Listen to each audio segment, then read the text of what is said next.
Good morning, good morning. I established the Underground Railroad in 1997, Shorty's Underground Rib Shack.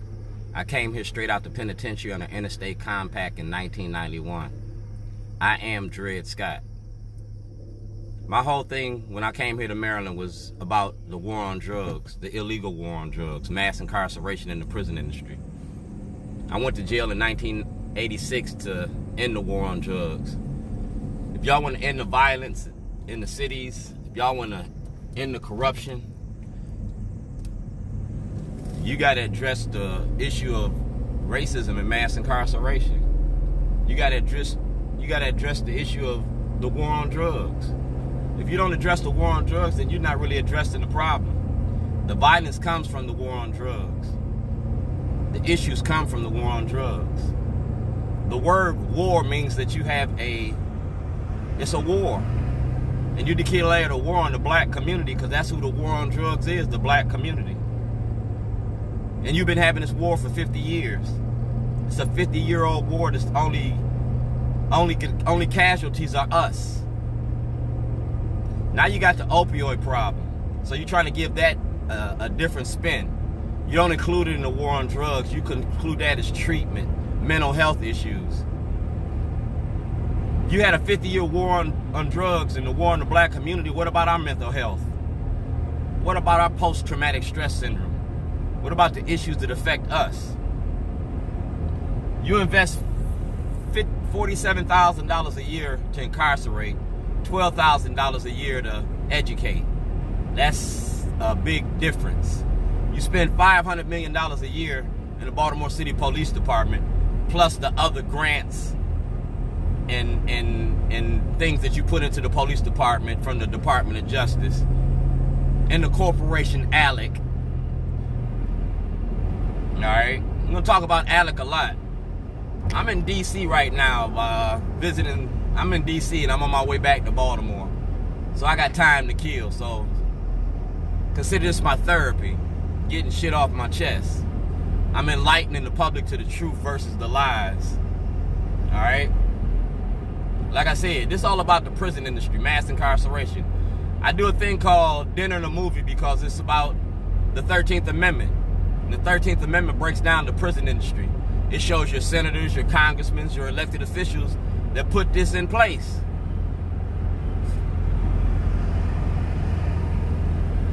The system was set up for our failure.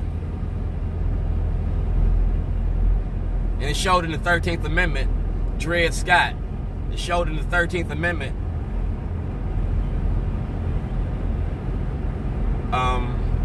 Birth of a Nation. It showed in the 13th Amendment how you demonize black people and how you use laws to keep us incarcerated like slavery. If you're black in America, if you're born black in America, you're a nomad. You're a person without a nation. That's why you call it a war. You call it a war because we are nomads. We have no nation. And you declare it on the black community because you're not incarcerating the white community like you are the black community. And you use your courts to do it. Like I said, I came here on the Interstate Compact. Interstate Compact means I had to have permission to leave a state to go to another state. That means that you got more money off of me by being that prisoner and that inmate. You got more money off of me. You got paid in Illinois and in Maryland. You was double dipping. So I was making a movie and a documentary about your double dipping. It's called Letters Design. It details 13 years of my life. And I don't have a film crew. I didn't have the money like Spike Lee. I did this out of my pocket. You feel me? I did this out of my pocket and the kindness of others. I got a film guy from Towson University named Rob Fix. He was a Towson University graduate when he started this shit. He worked on House of Cards. He worked on The Wire, all right? So we got together and we came up with a plan to make this movie. Now, the state of Maryland stole the movie. The office of Scott Schellenberger, Chief Johnson, y'all stole my movie. Y'all took 8 years worth of film, you took contracts, you took movie releases, and then you called me a terrorist, all right? So what I've been doing for the last since 2011 is reshooting the footage that you stole from me. I gotta reshoot the footage that you stole from me. I'm exposing the corruption and the racism in Baltimore City, Baltimore County courts. I'm naming the politicians that participate in the fraud in the court. I'm naming the politicians and calling them out in public.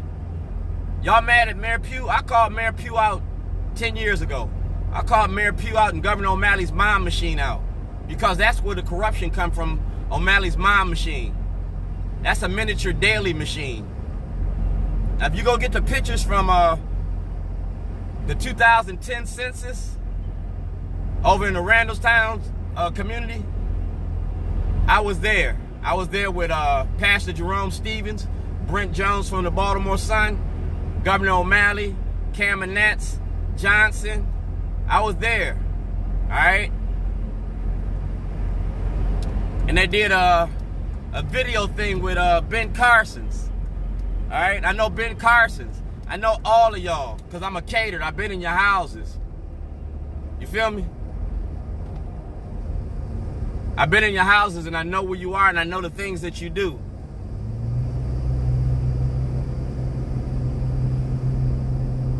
And by me knowing the things that you do,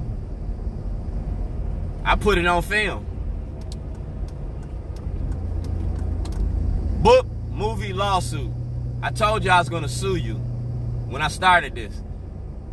I told you exactly what I was doing. And we did it out my store on Falls Road. We started it with the Stop Snitching video. Back in 2006, 2007, when y'all put the Stop Snitching video out.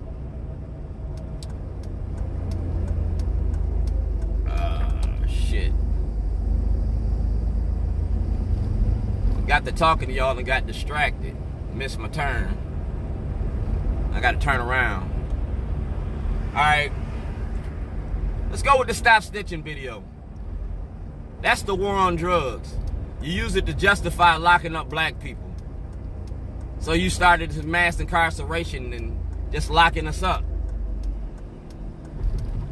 So what I came up with is, let's show the judges and the lawyers and the politicians that got their 401ks tied to the war on drugs. They get paid to lock people up. So when I started this, I picked Governor O'Malley.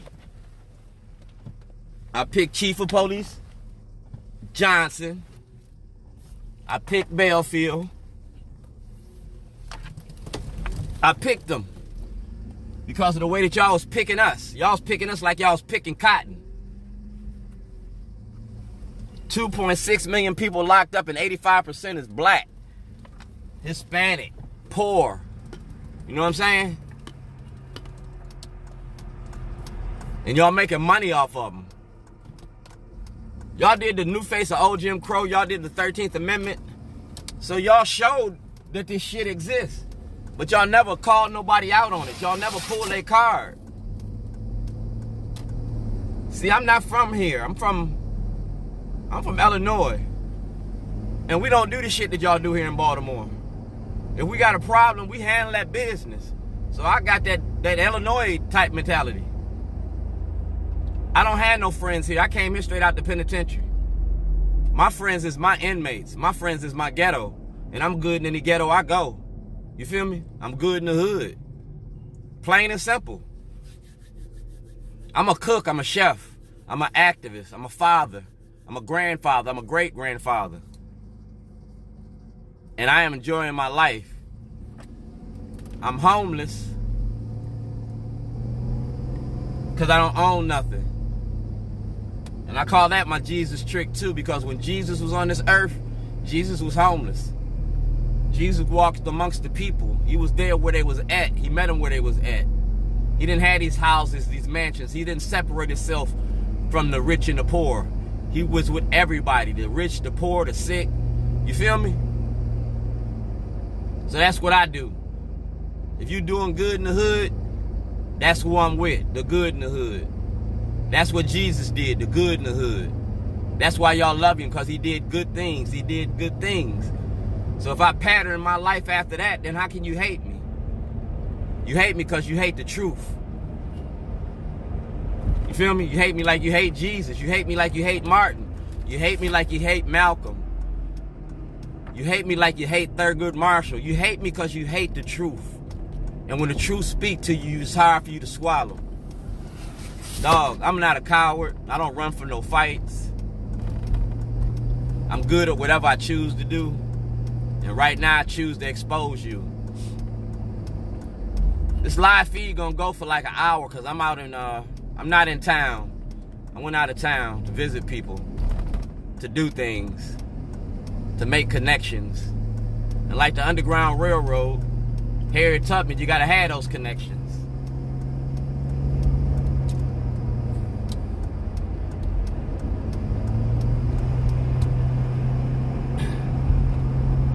When I started this, I did it at videos with video tapes.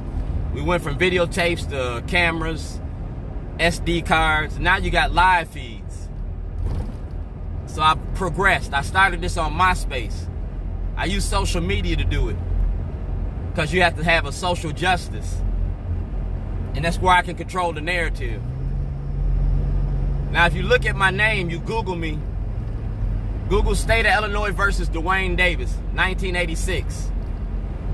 On March 3rd, 1986, I turned in guns and drugs to the police at the police station. I did it in a radical way. I did it in a Malcolm X way. That was my Malcolm X moment. I shot the town up for 45 minutes. Look it up. I shot the town up for 45 minutes. I didn't shoot nobody. I shot in the air. I showed the power of the guns. I showed the violence behind the drugs. You feel me? Plain and simple. Guns and drugs. That's just like money in the economy. You could trade, barter. Guns, money, and gold. Jewelry. That's why y'all killed Gaddafi. You feel me? He showed you the power of gold versus your paper money. I didn't need your money when I sold drugs. People do me favors. You feel me? We bartered. Money was just an addiction. You feel me? We needed it, but we didn't need it.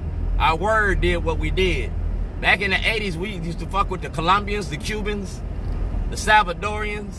That's who I used to deal with. Everybody will tell you about me back in the 80s. I was a nice hustler. I was a hustler's hustler.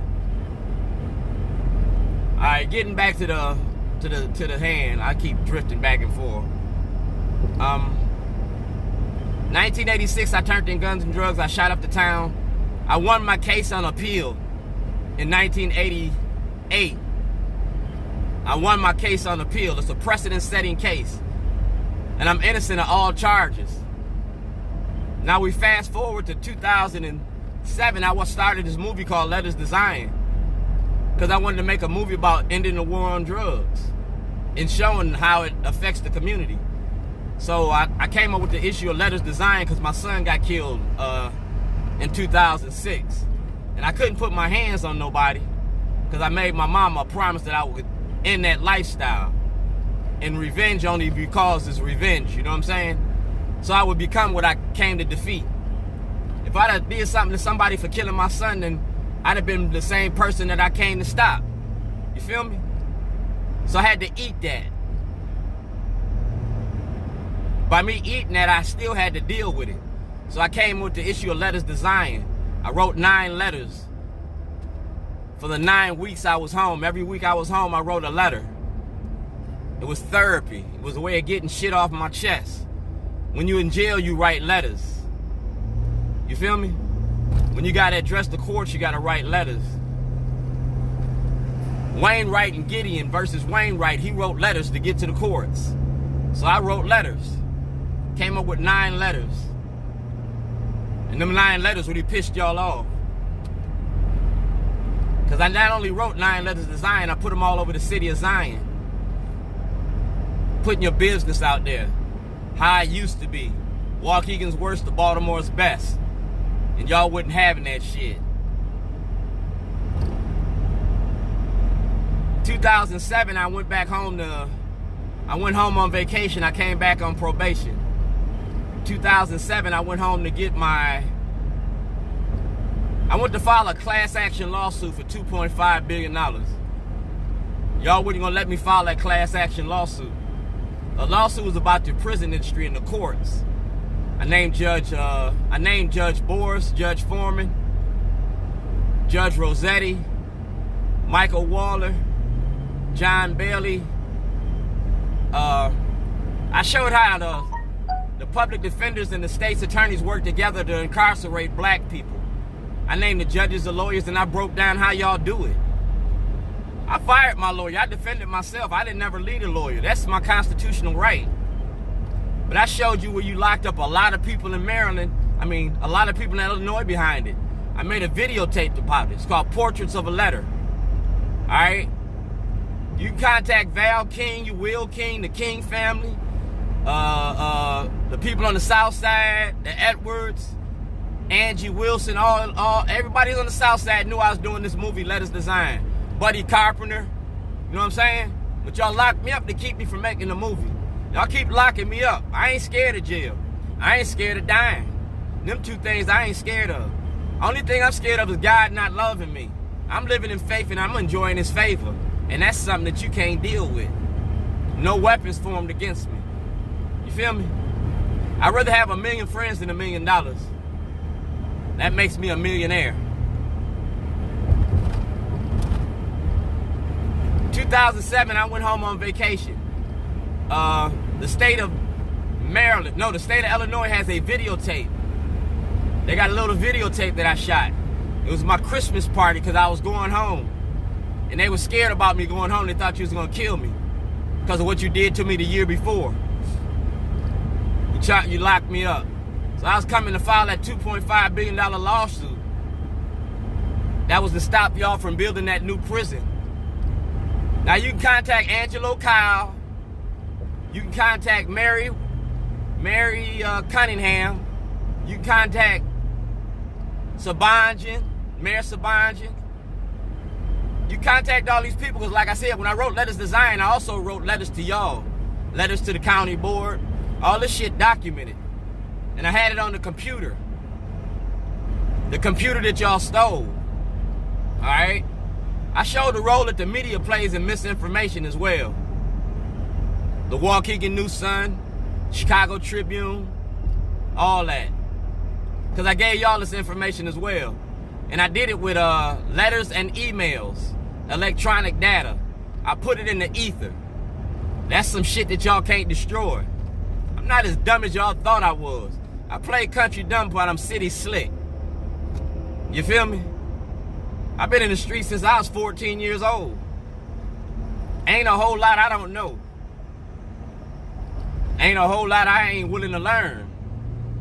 But right now I'm teaching. The game is to be sold, it ain't to be told. I'm telling y'all this because it's keeping me alive. 2007, I went home on vacation. I came back on probation. Y'all locked me up and charged me with terrorism. Y'all say I threatened to blow up the Waukegan News Sun in the courthouse. Y'all knowingly lied to the public. You presented false evidence to the grand jury to get an indictment. You held me illegally for 186 days. You broke your own law for a speedy trial for 120 days. Y'all made me physically and mentally, y'all beat me on that one. I had to plead guilty. When I came back, I pleaded guilty on June 13th, 2008. I took back my guilty plea. Yeah, y'all didn't know I was gonna do that shit. I took back my guilty plea. By me taking back my guilty plea, that means I wanted a trial. I took my guilty plea like Dred Scott. I wanted my case held in Maryland, like Dred Scott, a free man in one state and a slave in another. You kidnapped me, like Dred Scott. And I told you what I was gonna do to you, like Dred Scott. Straight up. Got it on film. If you go to www.youtube.com/user Shorty's Voice, Dwayne Davis, and look at the first 5 videos, you see that shit.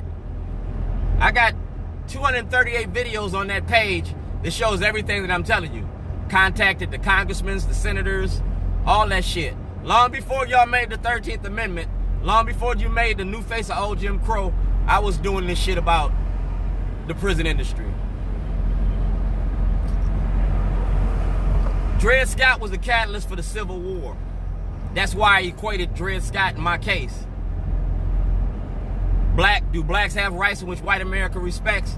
So since 1986, we're gonna detail the treatment of black people in America. And then we're gonna compare it to slavery. You feel me? And all this shit is already archived. That's what I'm gonna make it into a documentary. And I'm gonna sell this shit to Netflix. Like Orange is the New Black. No, we're gonna show Baltimore rewired. We're gonna show Maryland politics. 2007, I was in jail. I wrote so many letters, it was ridiculous. I got a jailhouse diary from 1986, a jailhouse diary from 2007, and a jailhouse diary from 2011. And it shows the corruption and the racism in the courts. It shows the role that the media plays in misinformation. It shows Congressman Cummings, Sarbanes, Mikulski, Cardin, city, county, state, and federal levels. I'm exposing the way that y'all get paid off the prison industry. But y'all claim to be champions for justice. It's just us. I informed Cardin, Mikulski, and everybody in 2007 that I was doing this movie and this documentary. Let everybody know. I let everybody know I was doing it. But I didn't tell them the content of the movie. You feel me?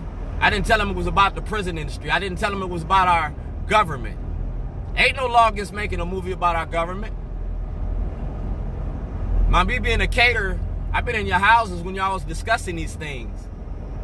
When y'all did gay marriage, when y'all did the marijuana laws. Y'all was doing that in my store in 2004, 5, 6, 7. Y'all was doing that shit in my store. I had white people fighting for a black man's fight. My store is on Falls Road, right across the street from Judge Janae, right down the street from David Irwin. I was living where all the rich people live. I was working where all the rich people live. I was making money in the county and bringing it back to the city. The rich people make money in the city and take it in the county. It was a fair exchange. I spent 186 days in jail in Illinois for terrorism. I didn't do it. They know I didn't do it. The videotape that I had shows what I did that day. All right? They took that videotape the same way that Maryland took that videotape or took my property. We're going to get to it because, like I say, I got an hour-long trip. And this is for my insurance policy because I was insured. Al Retmer, I was insured when I went to Illinois. I was insured for $1 million. Check my shit.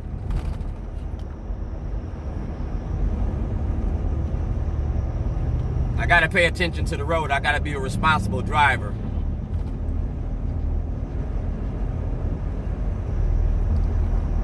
It's a long way home. All right, I did the 186 days, no speedy trial, none of that shit. Took back my guilty plea. When I first got back to the state of Illinois, I filed papers against Jake Davis, James Hammond, Brother Insurance, Paul Weinblatt, because y'all stole my business while I was locked up. I was a vulnerable individual. You broke the law. I filed those papers with Scott Schellenberger and Adam Lippy from the state's attorney's office in Baltimore County. They refused to take my charges. Because my documentary was exposing the prison industry and the racism, Scott Schellenberger didn't want me to rock his boat. I didn't have nothing to do with Maryland because I had no cases in Maryland. All my cases was in Illinois. But my trouble started when I got back. I refused extradition. I refused to go back to Illinois because I feared for my life. All right? I felt that y'all was going to kill me. So I asked for sanctuary in Maryland. Sanctuary law. Filed it with state representatives. And I did it on film. Scott Schellenberger had it. They never brought that shit up in court. So from 2008, I was fighting for my freedom because I was on probation from the case in Illinois. So Letters to Zion was really becoming the movie. And I was exposing the prison industry and the corruption in the prison industry. I was petitioning my governors and my senators and my congressmen to defend my rights as a black man in America, just like Dred Scott. Now, if you go to Senator Antonio Hayes, he got the book, I Am Dred Scott. On the back of the book is Dred Scott. On the front of the book, it's me. In the middle of the book is the movie. That's a screenplay for a movie. I Am Dred Scott. That's one of the movies. I got 13 movies, plus Letters to Zion, that's 14 movies. I got a lot of film, 13 years. And everything is centered around the toilet. Y'all made me famous for the toilet? I'm running with that shit. 2008 to 2011, I was fighting for my freedom. 2000, Governor O'Malley and Governor Ehrlich had a debate at WJZ, and I was there. I was the only black Republican there. I was campaigning for Ehrlich. All right, Ehrlich lost, but I was campaigning for him. And I had toilets laid up and down the road in front of WJZ 13 in my truck. That 1997 Suburban. All right, that was in October of 2010. In October 2010, that same evening, y'all sent police to my house and put guns to my head, threatening my life. I videotaped the phone call to the FBI because I made a complaint to the Chicago FBI because I was still on probation. I was state property. So I had to answer to the state of Illinois. But the state of Maryland was abusing me. That was crazy. I was fighting for my life and my freedom. I still am. Like I said, I still am, like Dred Scott. I still am. If y'all ain't tired of this live feed, I got plenty more time. Where am I right now? I'm in College Park right now. I'm in College Park, Maryland, on 495. So I'm headed back to Baltimore, so you got that much time on camera. October 2010, you sent, the gun task force came to my house. The same ones that y'all got locked up, they came to my house, they put guns to my head, they threatened me. The gun task force wasn't just the Baltimore City Police Department. That was Governor O'Malley's private security force.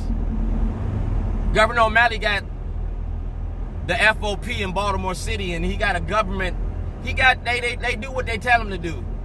And they showed it with Cardens. When John Cardens had the police helicopter come do that shit, yeah, they got this relationship. Like the Chicago Police Department. That daily machine. That slave catchers. That's what your police are, slave catchers. 2010, y'all came to my house 3 different times. I was running a homeless shelter. I had people in the house, that's why you didn't kill me.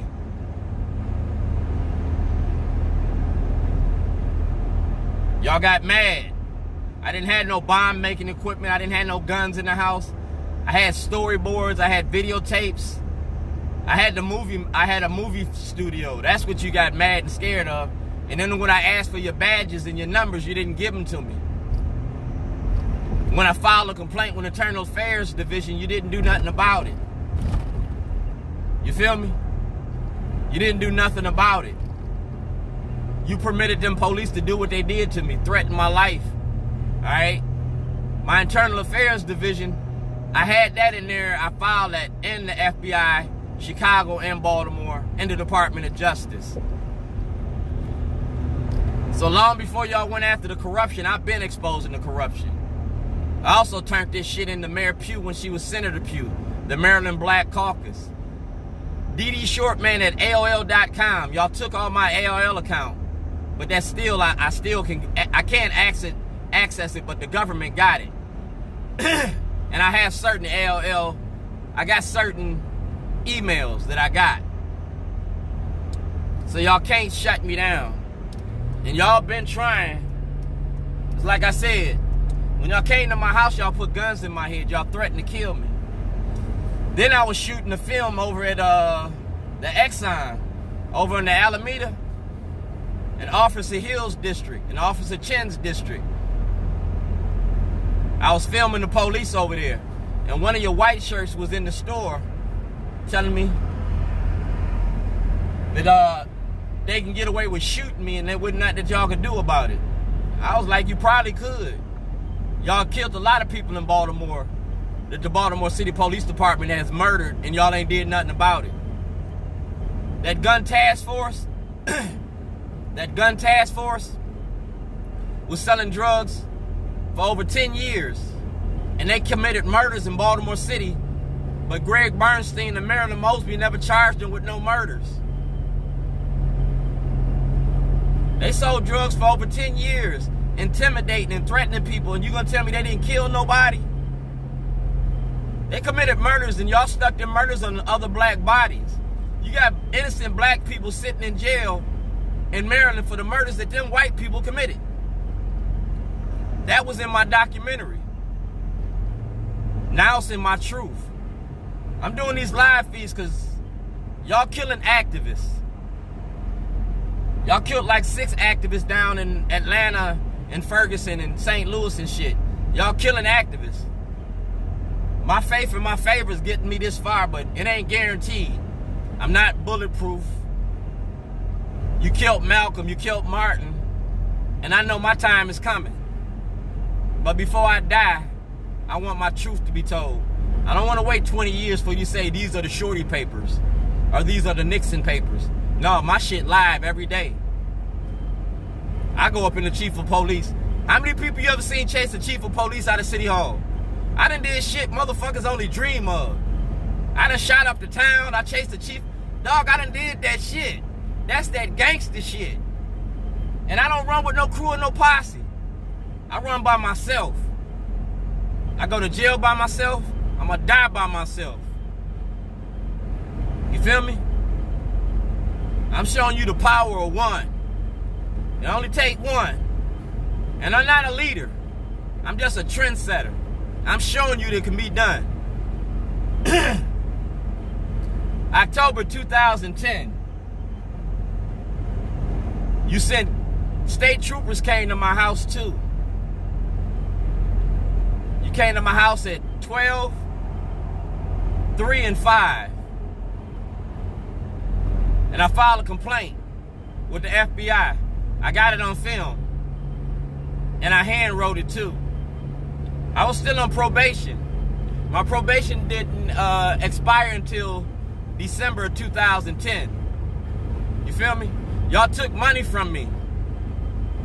That's racketeering and fraud while I was on probation.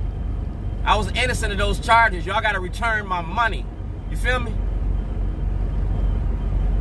That's part of the fraud in the court. Collateral consequences. You took...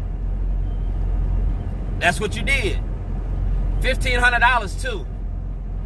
Plus the money I spent when I was in jail. Like I said, we're going to rectify all of this on film. Book, movie, lawsuit. I got the book done. Senator Antonio Hayes got it. I tried filing a lawsuit. You won't let me file a lawsuit. But I have an insurance policy, an insurance claim with the insurance commissioner, Al Retmer. And I got an insurance hearing on July the 11th. It's a 3-hour hearing. And this videotape is part of the hearing. There's an accident on 200.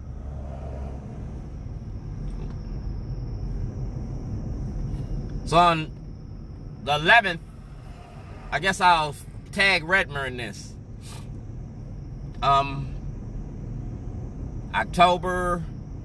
December, I was off paper. December 2010, I filed a $54 million lawsuit against the state of Maryland. Governor O'Malley, SunTrust Bank, Bank of America, and Insurance Incorporated for $54 million because y'all took my money and my property from me. I filed that lawsuit, and it's called I Am Dred Scott.